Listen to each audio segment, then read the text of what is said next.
जय बोलो देवादिदेव 1008 श्री भगवान महावीर स्वामी की जय जय जय। अहिंसा परमो धर्म की जय जय जय। परम पूज आचार्य गुरुवर श्री विद्यासागर जी महाराज की जय जय जय। बोले परम पूज मनीषी श्री प्रमाण सागर जी महाराज की। बोले परम पूज मनीषी श्री हरे सागर जी महाराज की। भगवान ने कल दीक्षा ग्रहण की। दीक्षा ग्रहण करके अभी वे तप में निरत हैं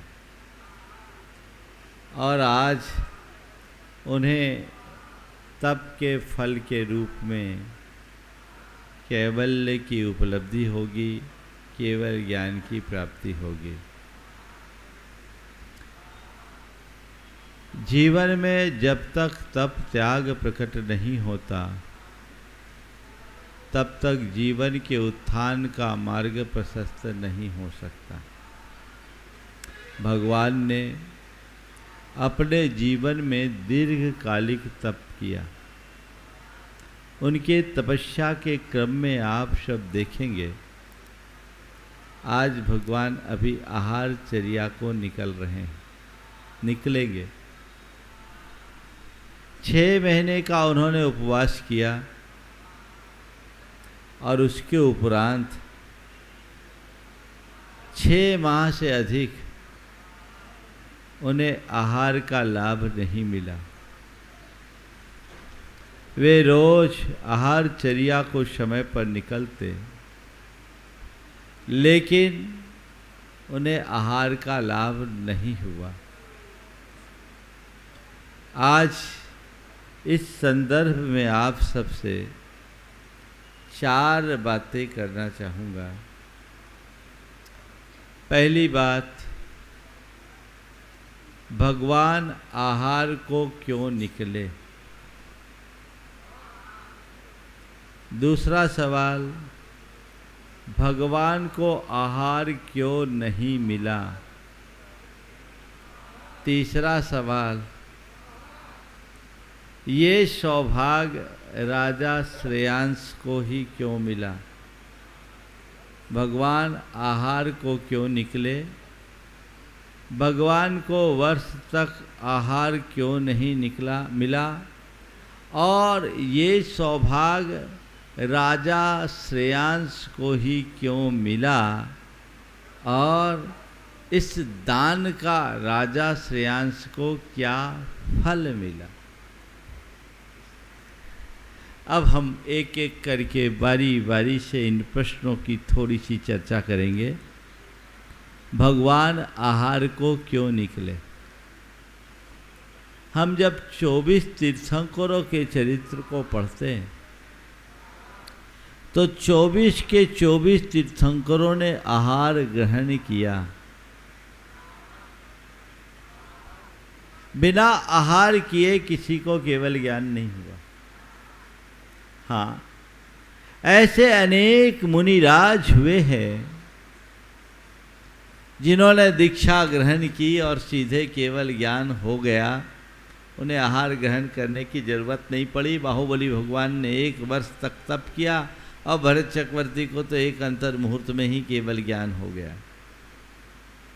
ऐसे अनेक मुनियों के साथ संयोग बना, पर 24 के 24 तीर्थंकरों में एक भी तीर्थंकर ऐसे नहीं हुए जो बिना आहार के गए हो।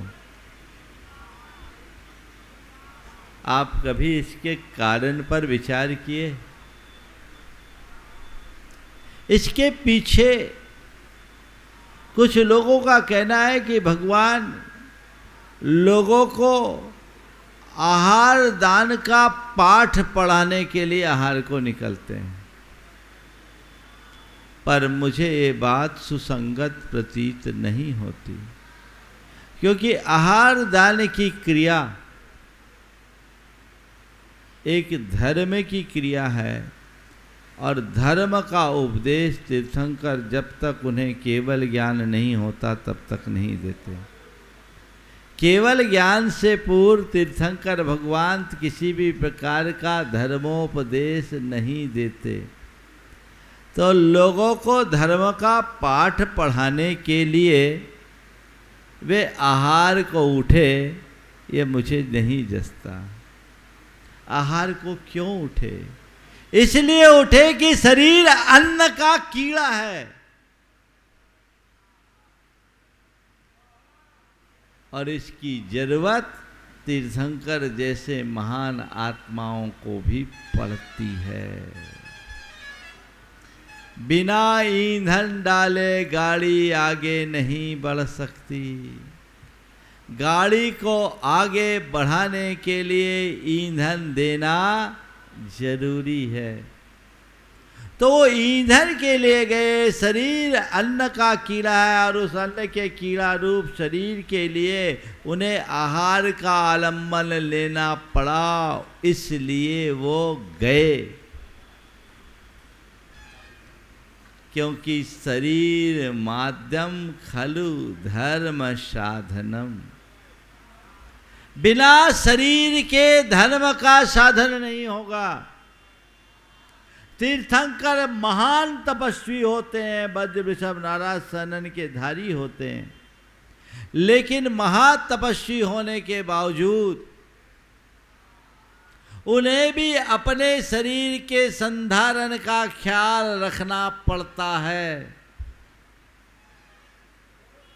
इसलिए एक संदेश इससे प्रकट होता है हर धर्म साधक के लिए कि तुम अपने जीवन में साधना की प्रखरता को अपनाओ। जितनी तपस्या कर सको, जितना अपने साधना को ऊंचा से ऊंचा उठा सको उठाओ, लेकिन एक बात ध्यान रखना, काया राखे धर्म है। शरीर है तभी तक धर्म है, शरीर नहीं तो धर्म कैसे करेंगे? इसलिए तीर्थंकर भगवंतों को भी आहार लेना पड़ा। आदिनाथ भगवान ने भले 3 अंजलि का आहार लिया, लेकिन लिया। उसके बिना गाड़ी नहीं चल सकती। जीवन की गाड़ी को आगे बढ़ाने के लिए ये अत्यंत आवश्यक है और इसी आवश्यकता से प्रेरित होकर भगवान ने आहार ग्रहण किया। तो आप सबको भी एक बात ध्यान रखना, भगवान का आदेश है, तद व्रत माचरितव्यम यत्र न संशय तुला मारोहति शरीर मनसी। उसी व्रत का आचरण करना चाहिए जिससे शरीर और मन दोलायमान न हो।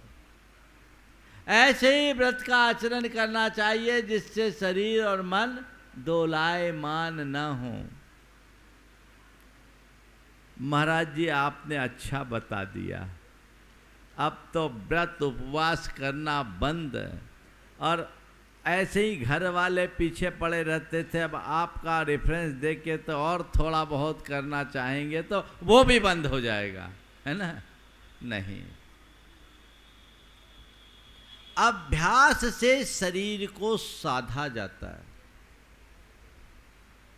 अगर तुम शरीर को देखोगे तो शरीर तो कुछ भी नहीं करने देगा, लेकिन धीरे धीरे शरीर की शक्ति को जगाओगे तो इस शरीर से वह सब कुछ पा सकते हो जो आज तक नहीं पाया।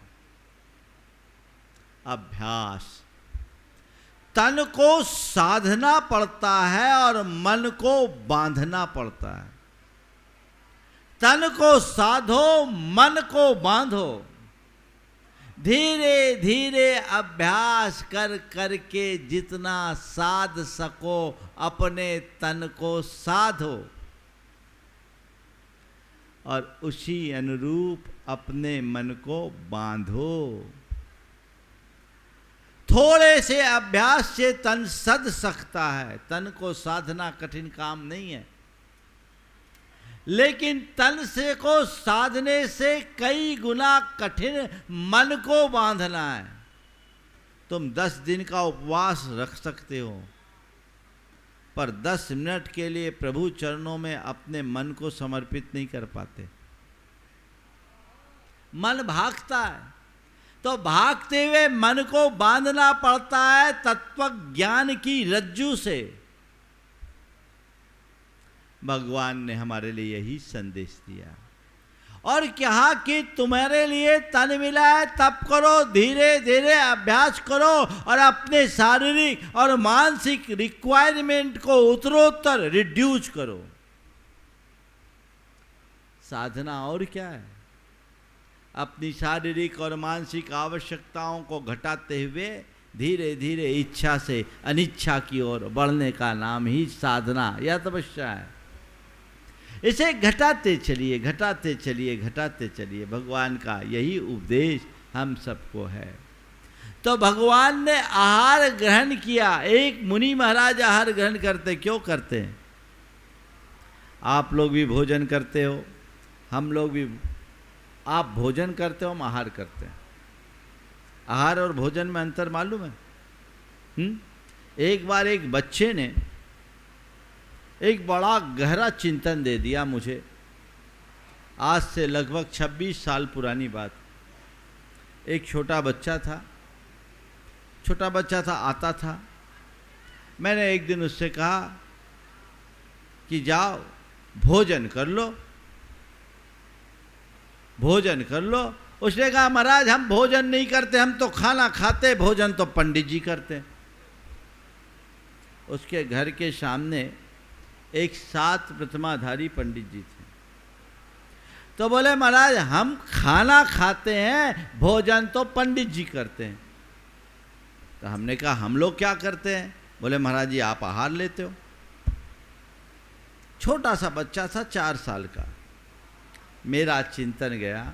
हमने कहा बिल्कुल ठीक है, क्रिया एक है लेकिन भाव में अंतर है। खाना, भोजन और आहार तीनों की तासीर में अंतर है। खाना खाया जाता है, भोजन किया जाता है, आहार लिया जाता है। अव्रती खाना खाता है, व्रती भोजन करता है और महाव्रती आहार लेता है। खाने में तामसिक सात्विक सब है, भोजन में सात्विकता है। फिर भी भोजन आप अपनी इच्छा से करते हो, थाल में लेते हो, जो इच्छा है वो लोगे। पर आहार में अपनी कोई इच्छा नहीं, जो सामने वाले ने दे दिया वो लो। कई बार ऐसा होता है चटनी की भांति सब्जी और सब्जी की भांति चटनी दे दी जाती है ना, ले। अब तो ऐसे ही है, जिसके हाथ में जो आ गए वो दे। एक बार एक आदमी के हाथ में मिर्ची की कटोरी थी और बड़ा सारा कलछुल, उसके साथ बड़ा सारा चमचा, कलछुल जिसको बोलते हैं आप लोग बिहार में, वो एक कलछुल भर के पहले ही अंजलि में दे दिया बिल्कुल। और उसके चेहरे को देखा, मैंने बोला भैया क्या दिया? उसके चेहरे को देखा तो ऐसा लगा जैसे उसको बड़ी खुशी हो रही कि मैंने बहुत अच्छा काम कर दिया। हमने अपने मन से कहा और मिर्ची खाओ अब लेना है, लिया, ठीक है। अब जो होना था सो तो आप लोग अनुमान लगा ही सकते हैं कि एक कलछुल मिर्ची खाने के बाद क्या होगा। तो ये क्या हुआ? आहार लिया जाता है, किया नहीं जाता। और मुनिराज आहार लेते हैं, क्यों लेते हैं? क्यों लेते हैं? शरीर के पोषण के लिए नहीं, शरीर को चमकाने के लिए नहीं, अपने बल और आयु के साधन के लिए बोले नहीं। किस लिए आहार लेते हैं? अपने ज्ञान के लिए, अपने ध्यान के लिए और अपने तप के लिए। बस इसीलिए आहार लेते। भगवान को भी अपने तप के लिए जरूरत थी, सो तुम्हारे आगे आकर अपना हाथ पसारे। गृहस्थों के जीवन का ये सबसे सौभाग्यशाली क्षण है, जिस घड़ी में भगवान को भी उनके दरवाजे आना पड़ता और अपना हाथ फैलाना पड़ता है। त्रिलोकीनाथ भी तुम्हारे यहाँ आकर के हाथ फैलाते हैं। तो मुनि महाराज आहार लेते हैं किस लिए? अपने ज्ञान के लिए, अपने ध्यान के लिए और अपने तप के लिए। और तुम यदि किसी मुनिराज को आहार देते हो तो क्या देते हो? केवल आहार नहीं देते, उन्हें ज्ञान देते हो, उन्हें ध्यान देते हो, उन्हें तप देते हो। और इसी में आप गृहस्थों का जीवन कृतार्थ होता है। भगवान ने इसी वजह से आहार लिया। समझ गए क्यों लिया आहार? अपने ज्ञान, ध्यान और तप की वृद्धि के लिए। अब सवाल दूसरा, भगवान को आहार क्यों नहीं मिला? क्यों नहीं मिला? इसलिए कि लोग देना नहीं चाहते थे। देना तो चाहते थे, लेकिन देना नहीं जानते थे। दान करना चाह रहे हैं, देना चाह रहे, सर्वस्व लुटाने के लिए चाह रहे लोग तो अपना राजपाट, वैभव सब भगवान को सौंपना चाह रहे हैं। कईयों ने तो अपनी युवतियों को भगवान के आगे कर दिया कि शायद इनकी उन्हें जरूरत हो। लोग अपनी निधियां दिखाते थे और भगवान अपनी विधि खोज रहे थे। कोई को पता ही नहीं आहार कैसे दिया जाता है एक जैन मुनि को, और भगवान है जो अपनी तरफ से कोई इशारा भी नहीं कर रहे। बस रोज आ रहे हैं आप लोगों के बीच, अपने शरीर को दिखा करके जा रहे हैं, और आहार नहीं मिल रहा है, वापस लौट रहे। 6 महीने का उपवास और लगभग 7 महीना उसके बाद लगातार 13 माह तक निराहार उपवास। क्यों नहीं मिला? बहिरंग में देखेंगे तो ये कहेंगे क्योंकि उनकी विधि नहीं मिली, और अंतरंग में देखेंगे तो कहेंगे विधि का विधान नहीं मिला। भगवान के लिए अंतराय का उदय था, तीव्र अंतराय कर्म का उदय। देखो थोड़ा विचार करो, मैं कई बार सोचता हूं, इंद्र को इस बात की तो फिक्र हो गई कि 83 लाख पूर्व बीत गया भगवान का, भगवान दीक्षा नहीं लेंगे तो कब लोगों का कल्याण करेंगे। सो बैराग जगाने के लिए नीलांजना को तो भेज दिया, दीक्षा तो दिलवा दिया, पर यह तो सोचना था कि भगवान को आहार क्यों नहीं हो रहा, आहार की भी तो व्यवस्था करे। क्यों नहीं सोचा इंद्र? उसको तो ज्ञान था। आम गृहस्थों और प्रजाजनों को इस बात का ज्ञान नहीं था कि आहार कैसे दिया जाता है, चलेगा। लेकिन जब इंद्र को इसका ज्ञान था तो इंद्र ने क्यों नहीं किया? तो कहते हैं यही कर्म की बलिहारी है। जब कर्म का प्रबल उदय आता है तो कोई निमित्त काम नहीं करता। इंद्र की बुद्धि भी नहीं चली, दिमाग लगा ले कि भगवान का आहार क्यों नहीं हो रहा है, उसकी बुद्धि रुकी नहीं, बुद्धि चली नहीं, वही रुक गई। बात समझ में आ रही? 2 बातें इससे सारे में निकालिए कि कर्म का उदय आता है तो कोई निमित्त काम नहीं करता, पहली बात। चाहे वे तीर्थंकर भी क्यों ना हो, जब कर्म का प्रबल उदय होगा तो कोई निमित्त काम नहीं करता। जब तीर्थंकर नहीं बच पाए तो हम तुम साधारण प्राणी किस खेत की मूली हैं, बोलो। ना भुक्तम क्षीयते कर्म, ये उक्ति निराधार नहीं है। भगवान को भी भुगतना पड़ा। साधारण व्यक्तियों की क्या विषाद, पहली बात। और दूसरी बात, जब भी तुम्हें लगे कि कोई मेरा साथ नहीं दे रहा है, मन से शिकायत हटा दो। साथ नहीं दे रहा है ये मेरे आरोप की भाषा है, साथ दे नहीं पा रहा है ये हकीकत है। तुम्हारा कर्म उल्टा होगा, सबकी बुद्धि उलट जाएगी। निमित्त को मत कोसो, अरे उसने ऐसा कर दिया, उसके कारण ऐसा हो गया, वो मेरा ध्यान नहीं रखा, उसने मेरा ऐसा कहा। हमेशा केवल और केवल आरोप की भाषा जड़ते हो। इस भाषा से बाहर आइए, इस सत्य को अपने हृदय में स्थापित कीजिए, जिससे जीवन के सार तत्व को प्राप्त किया जा सके और अपने जीवन का उद्धार किया जा सके, अपना रास्ता प्रशस्त किया जा सके। कर सकते हैं आप? भगवान ऋषभदेव के चरित्र को रोज पढ़ते हैं, देखते हैं, सुनते हैं, पंच कल्याणकों में तो पूरा जीवंत रूप देखते हो, लेकिन उसका सार क्या ग्रहण करते हो? कर्म सिद्धांत पर भरोसा रखो, और न केवल कर्म सिद्धांत पर भरोसा रखो, अपितु अपने जीवन व्यवहार में उसे उतारने की चेष्टा कीजिए।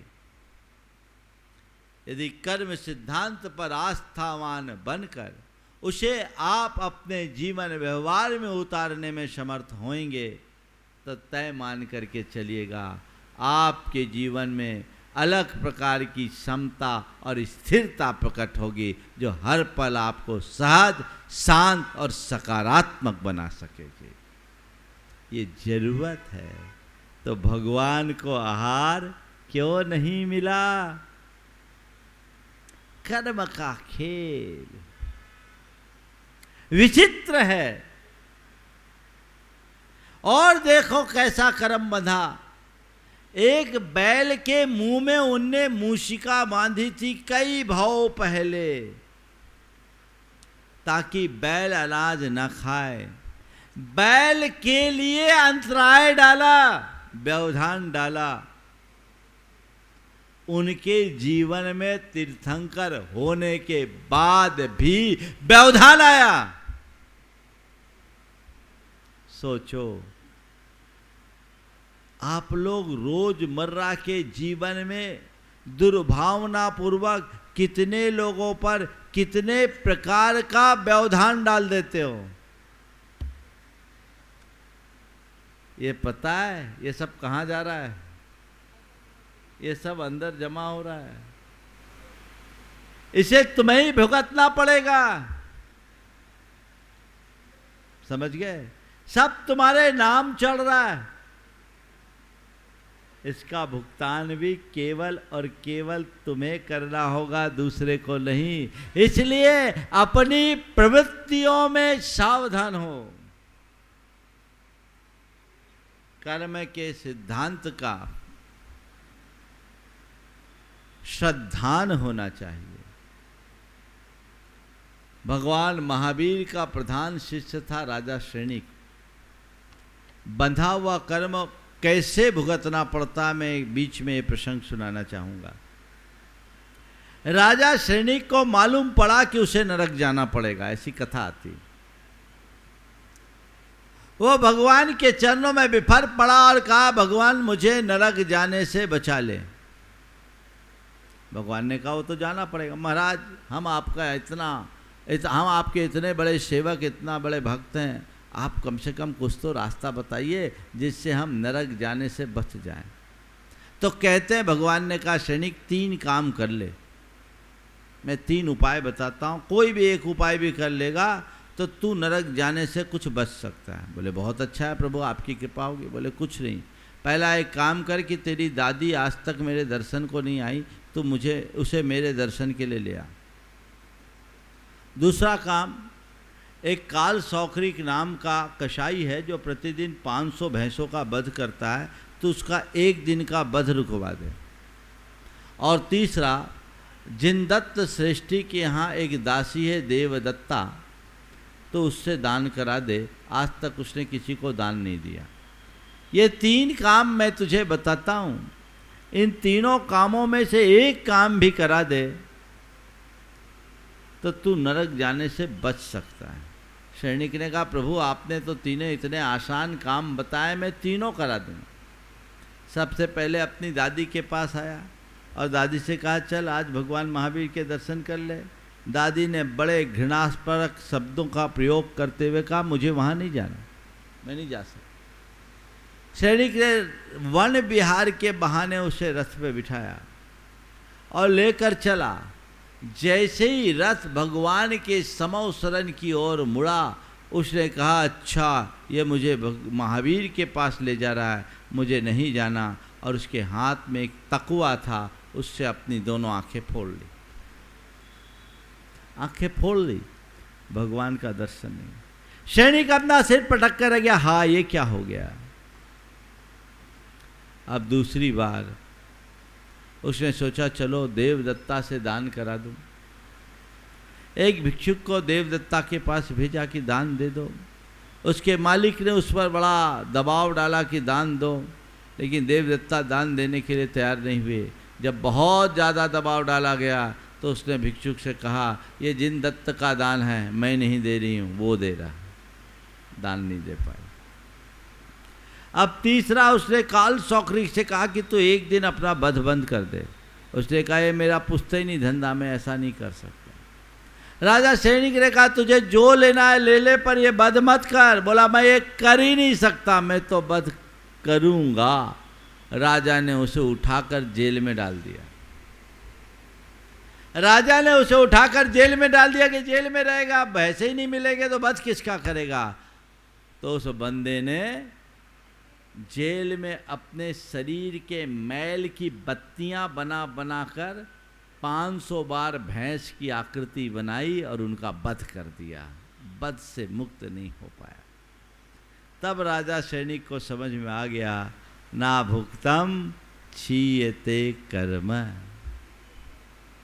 बस मैं भी आप लोगों से यही कहना चाहूँगा, बंधे हुए कर्म बिना भोगे नष्ट नहीं होते, इसलिए कर्म बंधन को बांधने से बचे। और आया हुआ कर्म उदय में आ रहा है तो समता रखकर उसे भोगे। यदि ये दृष्टि विकसित होगी तो जीवन का काया पलट हो सकेगा और कोई दूसरा रास्ता नहीं। तो भगवान को आहार क्यों नहीं मिला, समझ में आ गई। तो देखो, जब भगवान नहीं बच पाए तो तुम्हारा क्या हाल होगा।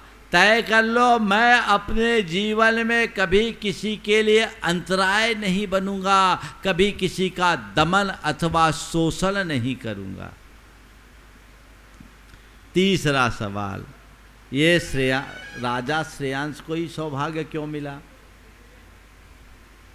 और किसी को सौभाग्य क्यों नहीं मिला।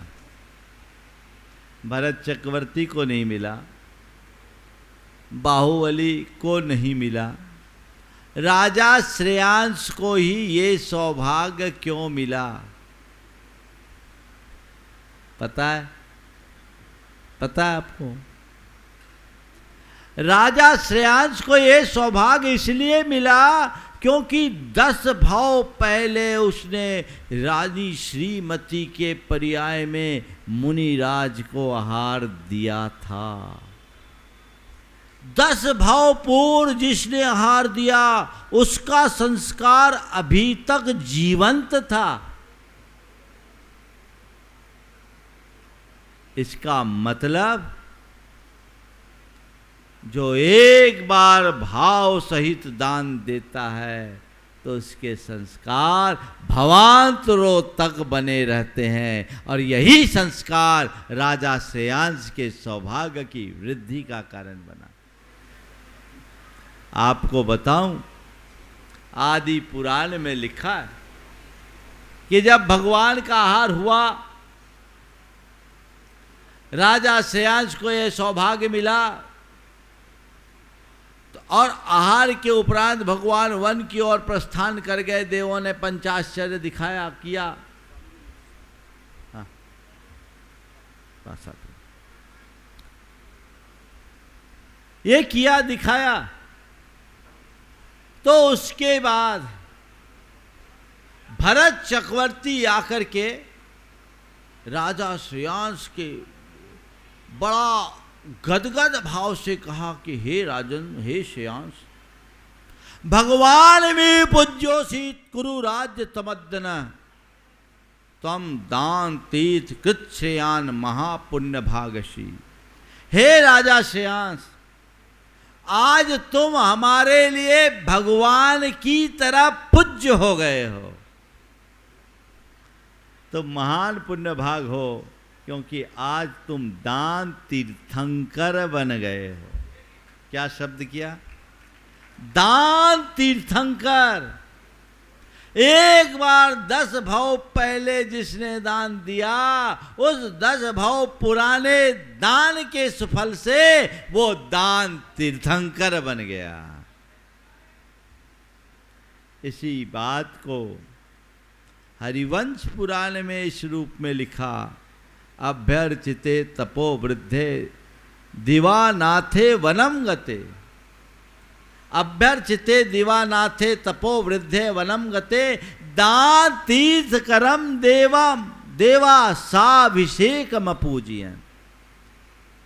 देवों के द्वारा पूजे जाने के बाद जब भगवान अपनी तप की वृद्धि के लिए वन को चले गए, तो देवताओं ने दान तीर्थंकर राजा श्रेयांश को नहला दिया, खूब पूजा और सत्कार किया। ये पुण्य था राजा श्रेयांश का। भरत चक्रवर्ती को अपना चक्रवर्ती पना फीका लगने लगा कि ये मेरे लिए व्यर्थ है, तो भाव सहित दान देने से उसका संस्कार जन्मांतरों तक चलता है। और अब आखिरी सवाल करके पूरा करूंगा कि अब थोड़ी देर बाद भगवान की आहारचर्या होगी। अब हमें क्या मिला या हमें क्या मिल सकता है? आचार्य समंत भद्र महाराज ने लिखा है, गह कर्म नाप निश्चितम कर्म विमाष्टि खलु ग्रह विमुक्ता नाम अतिथि नाम प्रतिपूजा रुधिर मलम धावते बारी। जैसे कहीं रक्त की धार हो, उस पर पानी डाल दिया जाए तो वह रक्त पल में धुल जाता है। इसी प्रकार दिन भर के घर गृहस्थी से संचित जो पाप है, वह किसी निर्गंथ पात्र को एक कौर देने मात्र से धुल जाता है। ये इसकी महिमा है। और जितने भी तीर्थंकर भगवंतों को प्रथम आहार दाता हुए हैं, वे सब तदभव मोक्ष गए। जिन्होंने पहला आहार दिया, सब उसी भव में मोक्षगामी हो गए। क्यों? क्योंकि वो आहार नहीं, उनके रत्नत्रय का आधार था। ये एक महिमापूर्ण कर्म है जो प्रत्येक गृहस्थ के जीवनोद्धार का मूल आधार है। अपने जीवन को कृतार्थ करने का इससे श्रेष्ठ अवसर किसी को नहीं मिलेगा। तो आज केवल ज्ञान से पूर्ण भगवान के आहार दान के इस क्रम में जिन 4 बातों की चर्चा मैंने आप सबसे की है, आप सभी को अत्यंत गंभीरता से इस पर विचार करना। जैन मुनि 24 घंटे में एक ही बार आहार ग्रहण करते, उसी वक्त पानी लेते हैं और उसके बाद बीच में कुछ भी नहीं, वह भी विभिन्न नियमों के साथ। आज आप लोग भगवान को आहार देने की उत्सुकता से यहाँ हैं। जो भी आहार दे अपनी पात्रता को बढ़ा कर दे, शुद्धिपूर्वक। जैसा मैंने पहले कहा था, मद्य मांस मधु का आजीवन त्याग और रात्रि भोजन का त्याग। जो ये त्याग कर सके वे ही आहार दें, जो त्याग नहीं कर सके वे अनुमोदना करे तो चलेगा। अनुमोदना करेंगे तभी इसका लाभ होगा। और आहार दान दो, तो खाली हाथ मत देना, स्वस्याति सर्गो दानम, है ना। आप लोग क्या करते, शुद्धि भी बोल देते हो, कई लोगों के तो कपड़े भी दूसरों के होते हैं, तुम्हारा दान कहाँ। जब भी दान दो तो अपनी शक्ति के अनुरूप द्रव्य दान देना। और आज आहार दान के निमित्त जो भी जितनी भी राशि यहाँ आएगी, क्योंकि आहार दान तो और किसी का होगा नहीं, कमेटी का तो आहार दान होता नहीं, ये सारी राशि जीव दया के लिए समर्पित कर देना, जो भी राशि आए। यद्यपि आप लोगों ने जीव दया के लिए बहुत बढ़ चढ़ कर के हिस्सा लिया, लेकिन आज जो भी आहार देंगे खाली हाथ नहीं देंगे, भले 10 रुपये का दान, अपनी श्रद्धा और शक्ति के अनुसार दान देना। क्षितिगत म्यू बट बीजम पात्र गते दान मल्पमपि काले फलतिच्छाया विभुवम बहुफल मिष्टम शरीर भृताम। जैसे इस धरती में बोया गया नन्हा सा बट का बीज कालांतर में विशाल बट वृक्ष का रूप धारण कर लेता है, ऐसे ही सुपात्र को दिया गया थोड़ा सा दान महान फल को देने वाला होता है। इसलिए हृदय में दान के प्रति उत्साह रखना, जब भी मौका आए, जब भी अवसर मिले, उत्साह के साथ दान को संपादित करना है। जो लोग दे सकें दे, नहीं दे पाए अनुमोदना करें। हाँ, कुछ युवा लोग हों, प्रोफेशनल हों, उनको अगर मद्य मांस मधु में तो कोई कॉम्प्रोमाइज़ नहीं, रात्रि भोजन में यदि उनको कोई व्यक्तिगत मजबूरी हो तो वो हमसे परामर्श करके सम्मति लेके देना। बेईमानी से दोगे तो पुण्य भी बेईमान होगा, ऐसा काम मत करना। अपनी मजबूरी बता दो, मैं उस पर विचार कर लूँगा, लेकिन जो प्रवृत्ति बन गई है उसे स्वीकार नहीं किया जाएगा। इस पर आप सबको ध्यान रखना है।